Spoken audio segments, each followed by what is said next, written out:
to episode 132 on this big WrestleMania, the Ultimate Thrill Ride weekend. Yes.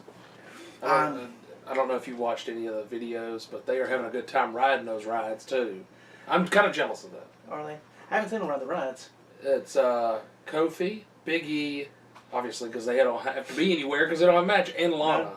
It's weird. Oh, riding the rides. Yeah, because she captured Xavier Woods. So who hasn't? Hey-o. Who hasn't? So. But your name is Michael. I am Justin Carter. And let's get started with what happened last night at the Hall of Fame. It's a great Hall of Fame. I thought it was one of the best ones. Almost 4 hours long. It was. They were set for 3, but they clocked past 3 pretty quickly. Well, I mean, the very first one kind of went long. Eric Bischoff, woo! Yeah, DDP was talking, and then they were. And then of course Cornette went on. He said, you know, the over and under was for Sunday night for him to finally be done. So. And he told the company line. He did. He did not say anything bad about anybody. I mean, you know he's not going to work backstage with them, but I mean, he at least was, huh? I mean, that's a good thing. I don't think he'd ever work backstage with them, you know, because the politics and all that, like, he don't get along with all that. But I do like the picture that was put up by the Revival, with him and Revival. Really? Yeah, they said, come on, how about one night only? You know? Right, because Paul Ellery's with the other one, so... Yes. That would be cool. It would be cool. But he probably packed his bag last night or this morning. He hightailed it back to Kentucky. Because the Inductor doesn't have to be there for WrestleMania, just the inductees. Some people, yeah. So, but yes, that was awesome. Rock and Roll Express going in. I thought that, in my opinion, though, the two, because I haven't seen Kurt's yet, so I'm not going to say out of all of them, but out of the ones I saw, I thought the two speeches of the night was DDP and Beth Phoenix. Well, you can add Kurt to it. Okay. Yes. I thought Beth was the sleeper one. I was like, she was too soon. Beth too soon. Did fantastic. She did very well. She put over all the new people and I couldn't believe Molly Holly paying for her tuition to get into the OVW. That is awesome. I know. Did you catch that? Good stuff. That the former writer for TNA was in the crowd there? No. Yeah, she was sitting with Oh, Christy Hemme, yes. I was like, writer? What? Remember, she was a great writer. She was part of the staff there. Yes, that's true. But yeah, she was sitting right next to Candice Michelle. Her name was never mentioned. No, but she made the camera. She made the camera a lot. So did Magnus. He was there a lot. Yes, that's true. Yes. I just wish he was in NXT. All right, he has made it to WWE. That's true. That is true. Oh, but hey, it was a great Hall of Fame. I loved it. I mean, all the stories and everybody. Teddy Long and all them. Teddy Long had a good time. I don't know if Butch Reed denied him or there was something wrong with him, but I would maybe like better for Doom to induct him. I don't think it was going to be that because from the get-go, because they never announced who was going to be his inductors. But from the get-go, I was like, it's APA. Yeah. Either that or it's going to be APA and The Godfather. Because, I mean, when Ron Simmons went in, what was the stories? All 4 of them in the car. Yeah. So they reiterated those same stories. Yeah, they did. So... They definitely and they talked about him too when Godfather went in. So the only one out of those 4 left is JBL to go in there. And he'd probably go in next year. It would not surprise me. And I think maybe that putting Rock and Roll Express in opens the door because they mentioned it. They definitely mentioned it. All 4 Midnight Express. The 3, nobody said Randy Rose. They did not. Woo! They did. They stayed away from that name, which I don't know why. I don't know but either. I mean, he was like the old people version of it because it was way later. He was never the original. No. It was Dennis Condrey and Bobby Eaton. Right. And then later it was Bobby and Stan, and then that's when they fought against the other Midnight Express, which was Dennis Condrey and Randy Rose. Right. So, but everybody said they wanted Cornette, Dennis Condrey, Stan, and Bobby, which I think all 4 should go in. They should go in.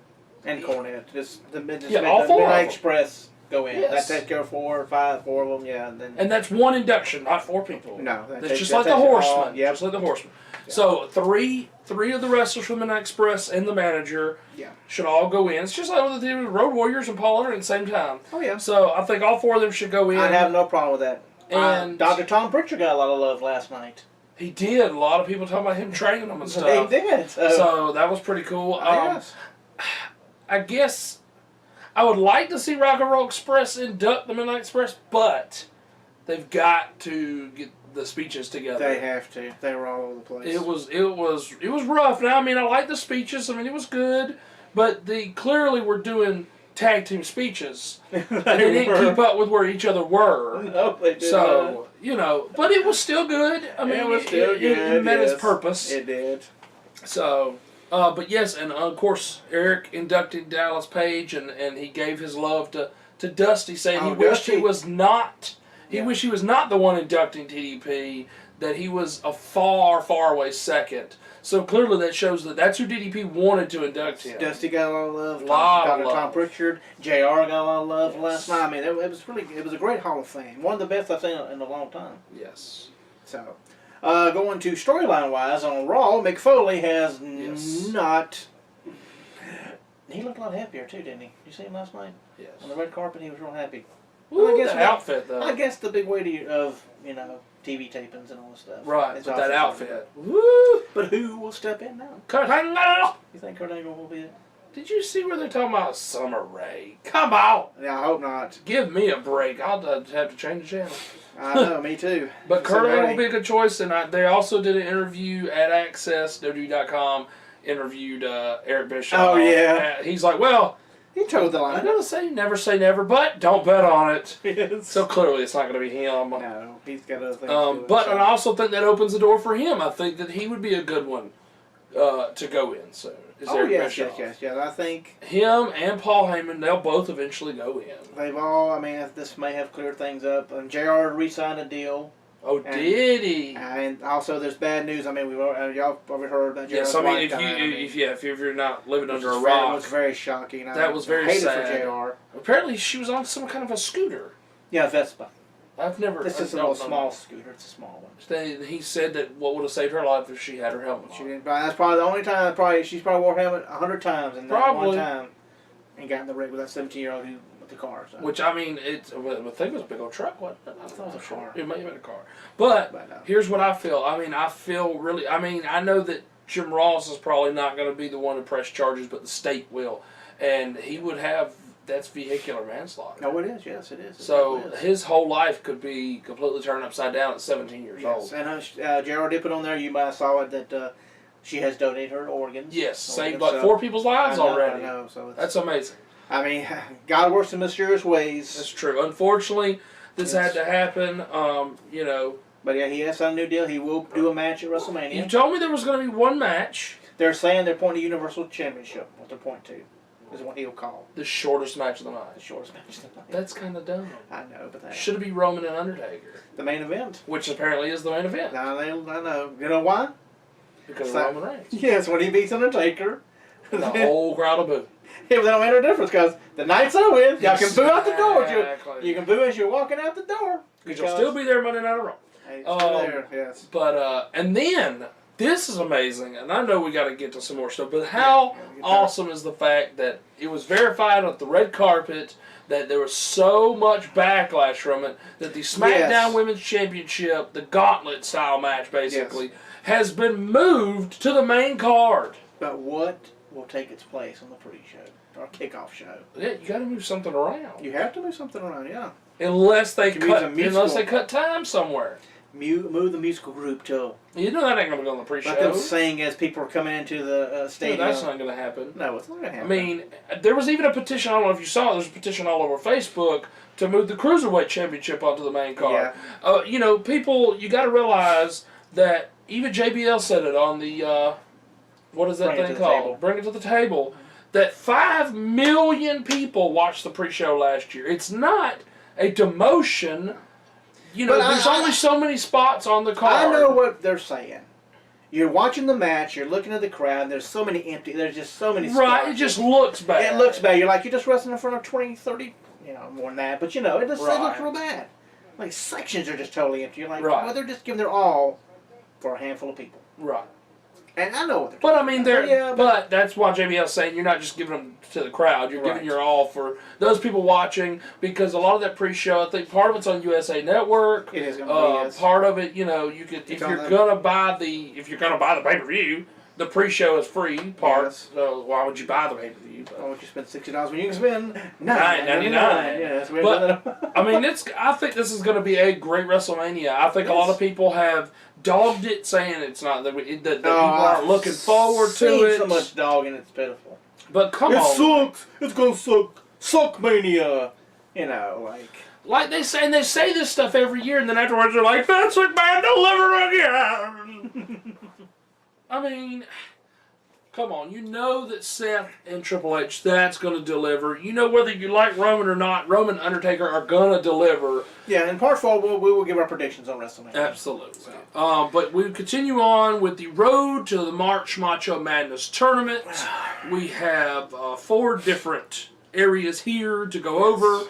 The USA bracket, the Parts Unknown bracket, the Mexico bracket, and the Canadian bracket.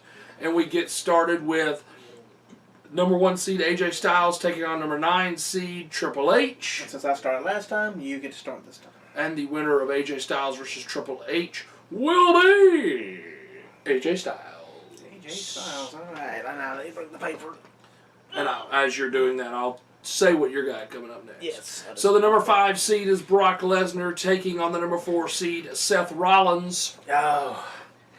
A 5 and 4, that's pretty damn close there. But I'm going to give it to the Beast and Carnage. Brock Lesnar. We've got number 6 seed Daniel Bryan taking on number 3 seed Undertaker. It's a close one again. It is. And the winner of this one will be the Undertaker. And our last match in the USA bracket, number 7 Bray Wyatt taking number 2 John Cena. And as much as I like Bray, I'm sorry, but Big Match John will take the win. Yes, as he will Sunday night at WrestleMania. Unless they do stuff. Which did you hear very quickly that supposedly Nikki was getting looked at with her neck again? Yeah, oh Lord, that's she's gonna have to retire. Well, she's retiring anyway. That's what they keep talking about. Yeah. So they're saying that supposedly he's going to propose to her, and then they're going to go off into the sunset Sunday night.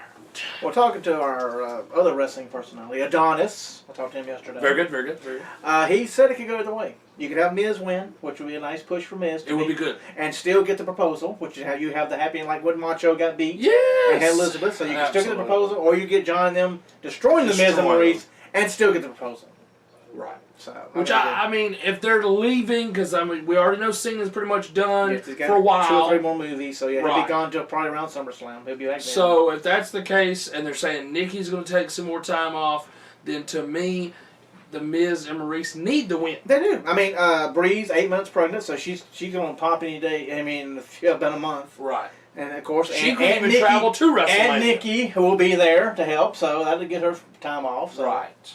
It would really help the Miz, and of course Maurice going back into wrestling.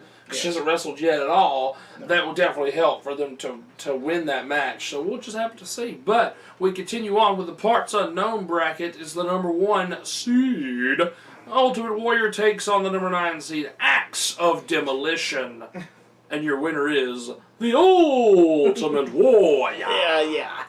Which, by the way, the Warrior Award was actually very good. It was, wasn't it? He was actually very well spoken, and I've never, I don't keep up with sports, so I didn't even know who it was. Right, I didn't know at first until they started. But when they started talking about it, I was like, wow, this is like really good stuff. And I believe if there's a way, I believe he will walk again. I mean, his arms is already moving. His head, he's got the head swivel going.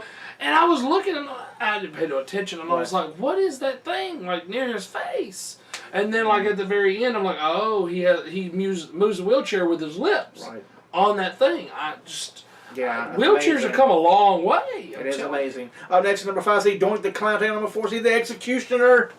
And upset Doink the Clown. Oh, very good. Takes the win. Up next, you've got number 6 seed, Papa Shango, which you could buy his Hall of Fame Legends, whatever it is, doll, action figure, exclusively at Target. Along with Ultimate Warrior and the Wild Samoans. Who are there? And got a lot of love from Beth Phoenix. And they're taking on Kane, and your winner, number 3 seed Kane. And he got a lot of love from that Warrior Award guy. He He said did. that Kane was an inspiration for him. I was like, you don't hear that often. I know you don't. But, I mean, he's right, though. When you're younger, because I did it myself, and you're standing in the living room and you're like, with the arms and everything, it's something that you remember. It is. And the last match of the Parts Unknown bracket, number 2 seed, the Missing Link, taking on the 10 seed, Smash Demolition. Smash. And we're going with number 2 seed, the Missing Link. Missing Link. Next, we got the Mexico bracket. We've got the number 1 seed, Kalisto, taking on the number 9 seed, Psicosis. And what could be considered an upset, but to me it's not. Number 9 is going to win with Psicosis. Okay. Always been a big fan of Psicosis. Up next, we have the number 5 seed, Juventud Guerrero. The Juice. Guerrera. Taking on the 13 seed, Alberto El Patrón. Patrón. And as much as I hate to say it, Your winner. Alberto. El Patrón. Yeah, Mr. I hate everybody. That's Everybody right. hates me. And did you And see he got where married. he canceled his WrestleCon appearance? He needs to be Yes. with his woman. He got married Wednesday. Wednesday, really? That's what they said, yeah. Did I know that? I saw where she was talking about her husband, Yeah. but I thought they were just speaking prophetically. And they had a picture of him with somebody that was shooting a bird, and like towards WWE. And that's why somebody put on there, yeah, okay, well, you don't need to piss off the company that pays your wife the money that the more money that you will make, dude. You That's know, true. so. Up next, we've got the number 6 seed Tigre Uno taking on the number 14 seed La Paca, the chairman of the board of WCW, and the winner, the chairman of the board, La Paca. And last in This is the the middle. Mexican Bray is the number 2 seed Conan, taking on the 10 seed Vampiro. Very good, very evenly matched. You know, you go by the siege thinking, oh, wait a minute, 2 and 10, they can't be 2 and 10, let's be closer than that. But that's the way it falls sometimes, That's the way it folks. But we're going to go with Conan, the number 2 seed. Very good. Up next, we got the Canadian bracket, where we got the number 1 seed Kevin Owens taking on the number 8 seed Mad Dog Vachon. And your winner is Kevin Owens. Ooh, listen. Oh, Lord. Uh-oh. I'm glad you got that one and not me. Oh, next we got another 5 seed Owen Hart, who got a lot of love. Yes. And number 4 seed Bobby Roode, the current NXT champion. Not tactic. I know. Not till that's later. That will be later on. When James Storm shows back up. Yes. And Beer cash, you know. Beer cash. Oh, Whiskey money. Yeah, whiskey money. Yeah. Oh, Lord of mercy. Woo. Ooh, this is high for you. High for you. I It tell is. Number 4 seed Bobby Roode. you. Ooh, controversial. Okay. Up next, we got the number 3 seed Chris Jericho. You just made the list. Have you seen his new shirt? Yes, I've seen it. It's amazing. Taking on the number 11 Soak seed. it in, man. That's true. Yes. I saw a bunch of pictures with the new one where it says, you just made the list, and then like right here it says Chris Jericho. It's very good. But number 3 seed Chris Jericho taking on number 11 seed Sami Zayn. And the winner, not the man in the Battle Royal, but the man who will lose his title to Kevin Owens, Mr. Chris Jericho, as he'll probably be taking some time off. Yeah, he's starting to. And last but not least, the number 2 seed Edge taking on the number 10 seed Ty Dillinger. 10. But your winner is number 2 Edge. Speaking of number 10, are they doing the Sanity versus the They are 3 doing guys it. and Yep, the girl? They've added it. Yep. Very good. Ruby Ruby Riot. Riot. Because when we win, we riot. Very good stuff. It is. That's it, folks, for part 1. What? Back for part 2 as we are doing Pro Wrestling Review, the Monday Night Wars. As we're in September and October. Yep, September, October this time. September, October. Come on Let's back. see how bad the shows were back in the day. They're getting better. They'll get better. Getting better. Well, I'm Mike Hogan. And I'm Justin Card. We'll see you in a few clicks on this big WrestleMania and TakeOver Orlando weekend. It's true. Which is only a few hours away.